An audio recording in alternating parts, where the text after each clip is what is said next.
ప్రభునందు ప్రేమైన దేవుని బిడ్డారా, ప్రభువైన యేసు నామమున మీకు శుభములు.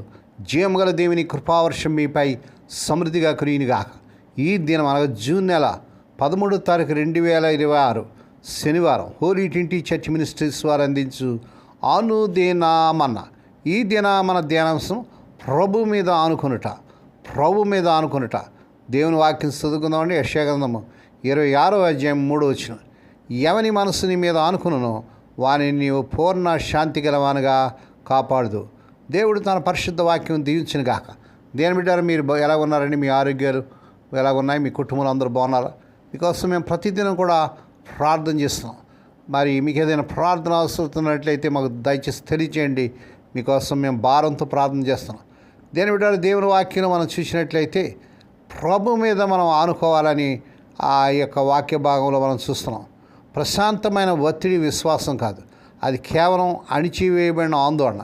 అనేకసార్లు మనం మనలోని భయాందోళన నియంత్రించుకుంటూ దేవుణ్ణి విశ్వసిస్తున్నామని అనుకుంటాం. విశ్వాసం బాహ్యంగా ప్రశాంతతను ప్రదర్శించడం మాత్రమే కాదు, ఆంతర్యంలో కూడా ప్రశాంతతను కలిగిస్తుంది. ఇలాంటి ప్రశాంతతకు కార్మే ఖేల్ అనేటువంటి సిస్టర్ గారు ప్రకృతి సిద్ధమైన ఒక ఉదాహరణ మనకి ఇస్తుంది. చిన్న పక్షుల్లో ఒకటైన సూర్యపక్షి అని పిలువబడే ఒక భారతదేశ పక్షి తన కోసం కళాత్మకమైన గూటిని తయారు చేసుకుంటుంది. చూసేందుకు ఆ గూడు అతి చిన్నదిగాను సున్నితంగాను కనిపిస్తుంది. ఆ గూటిని ఆ పిట్ట 4 సున్నితమైన దారాలతో ఒక చిన్న కొమ్మకి వేలాడదీస్తుంది. బలంగా ఒక నీటి చుక్క దానిపై పడిన ఒక పసిపాప దాన్ని ముట్టుకున్న తెగిపోయేంతటి సున్నితంగా ఉంటాయి ఆ దారాలు. వర్షాకాలం ముందు ఒక సూర్యరశ్మి ఒక గూటిని అలుతుండటం కార్మే ఖేల్ అనే సిస్టర్ గారు చూసింది. రానున్న బలమైన గాలి తుఫాన్లతో కూడిన భీకరమైన వర్షాలు ఆశ్రయం కోసం అతి సున్నితమైన గూటిని కట్టుకుంటున్న ఆ పిట్టను చూసి దీనికి నిజంగా మతి లేదు అనుకుంది సిస్టర్ కార్మే ఖేల్. రానున్న భీకరమైన గాలి తుఫాన్లకి చిన్న గూడేం తట్టుకుంటుంది? ఆమె తనలో తాను ప్రశ్నించుకుంది. వర్షాకాలం ప్రారంభమైంది. తీవ్రమైన గాలి వాన మధ్య అటు ఇటు ఊగిసలాడుతున్న ఆ చిన్న గూటిని సిస్టర్ కార్మే ఖేల్ తన కిటికీలో నుంచి చూసింది. ఆ గూడు తెగిపోయి ఎక్కడికో కొట్టుకుపోతుంది అని ఆమె అనుకుంది. కానీ ఆశ్చర్యం, సూర్యపక్షి ఆ గూట్లో నిశ్చింతగా కూర్చుంది. అది ఆ గూటుకున్న చిన్న రంధ్రం వద్ద తన తలను పెట్టుకొని అప్పుడప్పుడు బయటపడుతున్న వర్షపు చినుకుల్ని తన పొడవైన ముక్కుతో నోటిలోని తీసుకొని మింగుతుంది.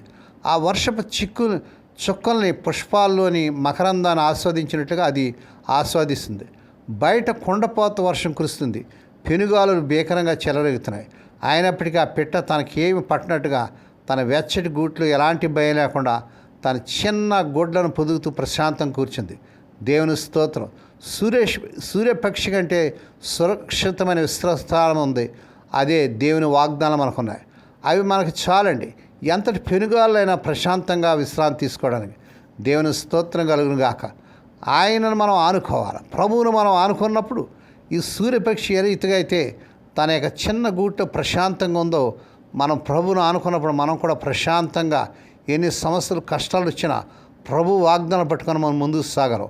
హోరుగాలి తుఫాన్లు భీకరంగా చెలరేగిన, కడలి కెరటాలు ఊవెత్తిన, పైకి లేచిన, వరుణ దారాలతో నింగి నేల ఏకమైన, వరద జలాలతో దారులని మూసుకుపోయిన నా మనసు మాత్రం ప్రభు ప్రేమ ఎదపై అనుకుంటుంది.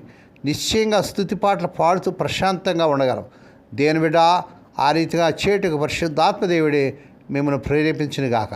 దేవుడి మాటలు దీవించిన గాక. ప్రార్థన చేసుకుందామండి. పరిశుద్ధమైన మా తండ్రి, ఆ యొక్క హోరుగాలుల మధ్య, తుఫాన్ల మధ్య, భీకరంగా చెలరేగిన కడల కిరాటల మీద ఆ యొక్క సూర్యపక్షి ఏ రీతిగా తన యొక్క ఆ చిన్న గూటిలో ఏ రీతిగా ప్రశాంతంగా ఉందో నాయన, నీ యొక్క మిమ్మల్ని మేము ఆనుకున్నప్పుడు పూర్ణ శాంతిగా ప్రశాంతంగా విశ్వాసాలు ముందుకు సాగి ఉండగలం అనేటువంటి విషయాన్ని ఈ ఉదయకాలం మీరు మాకు జ్ఞాపకం చేసుకున్నందుకే నేను స్తుతిస్తున్నాను తండ్రి. ఎవరైతే ఆందోళనలో, కష్టాల్లో, వేదనలో, భయాందోళన ఉంటున్నారో వారందరి పట్ల కార్యం చేసి ప్రభువా, ఆ సూర్యపక్షి వలె నాయన నిన్ను ఆనుకునే జీవితం దయచేయండి. దేవానికి వందనాలు. ఈ దినం పుట్టినదినాలు, వాహ దినాలు, ఆ శుభదినాలు జరుపుకునే బిడ్డలు బహుగా దీవించి వారికి సంవత్సరమైన దయాకిటైన బిడ్డలు ధరింపజేసి వారి పట్ల నూతన కార్యం జరిగించుకోండి.